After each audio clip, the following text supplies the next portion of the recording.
ಆಕಸ್ಮಿಕ ಬೆಂಕಿಗೆ ದಗದಗನೆ ಒತ್ತಿ ಉರಿದ ಶೆಡ್.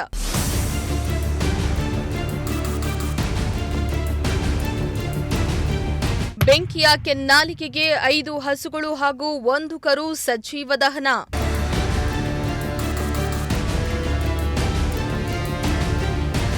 ಬೇಸಿಗೆ ಆರಂಭವಾಗ್ತಿದ್ದಂತೆ ತುಮಕೂರು ಜಿಲ್ಲೆಯಲ್ಲಿ ಅಲ್ಲಲ್ಲಿ ಬೆಂಕಿ ದುರಂತಗಳು ಸಂಭವಿಸ್ತಾ ಇದ್ದು, ಅಪಾರ ಪ್ರಮಾಣದ ಅರಣ್ಯ ಸಂಪತ್ತು, ತೋಟಗಳು ಬೆಂಕಿಗಾಹುತಿಯಾಗ್ತವೆ.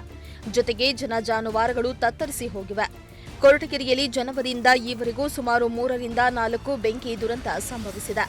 ಇಂದು ಕೂಡ ಮತ್ತೊಂದು ಬೆಂಕಿ ದುರಂತ ಸಂಭವಿಸಿದೆ.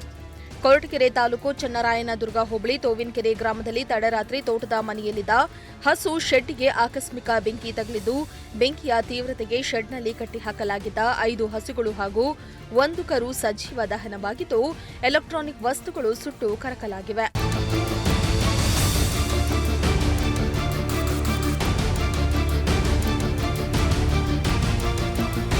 ತೋವಿನಕೆರೆ ಗ್ರಾಮದ ರೈತ ಕೊಂಡಪ್ಪ ಎಂಬುವವರಿಗೆ ಸೇರಿದ ತೋಟದ ಮನೆಯಲ್ಲಿದ್ದ ಹಸು ಶೆಡ್ಗೆ ಬೆಂಕಿ ಹೊತ್ತುಕೊಂಡಿದೆ. ಬೆಂಕಿ ಅನಾಹುತದಿಂದಾಗಿ 2 ಲಕ್ಷ ಮೌಲ್ಯದ 5 ಹಸುಗಳು ಹಾಗೂ 1 ಕರು ಸ್ಥಳದಲ್ಲಿಯೇ ಸಜೀವ ದಹನವಾಗಿದೆ. ಅಲ್ಲದೆ ಶೆಡ್ನಲ್ಲಿದ್ದ ಎಲೆಕ್ಟ್ರಾನಿಕ್ ವಸ್ತುಗಳು ಬೆಂಕಿಯ ಕೆನ್ನಾಲಿಗೆಗೆ ಸುಟ್ಟು ಭಸ್ಮವಾಗಿದೆ. ಇನ್ನು ಶೆಡ್ಗೆ ವಿದ್ಯುತ್ ಸಂಪರ್ಕ ಇಲ್ಲ, ಎಣ್ಣೆ ದೀಪ ಸಹ ಹಚ್ಚಿಲ್ಲ. ಆದರೂ ಹೇಗೆ ಬೆಂಕಿ ಹತ್ಕೊಂತು ಎಂದು ರೈತರು ಅನುಮಾನ ವ್ಯಕ್ತಪಡಿಸಿದ್ದಾರೆ.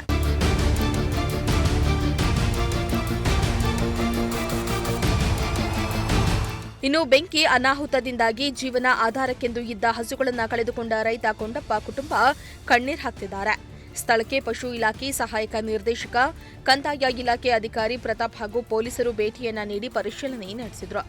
ರೈತನ ಕುಟುಂಬಕ್ಕೆ ಪರಿಹಾರ ಒದಗಿಸಬೇಕೆಂದು ರೈತ ಕುಟುಂಬ ಆಗ್ರಹಿಸ್ತಾ ಇದೆ.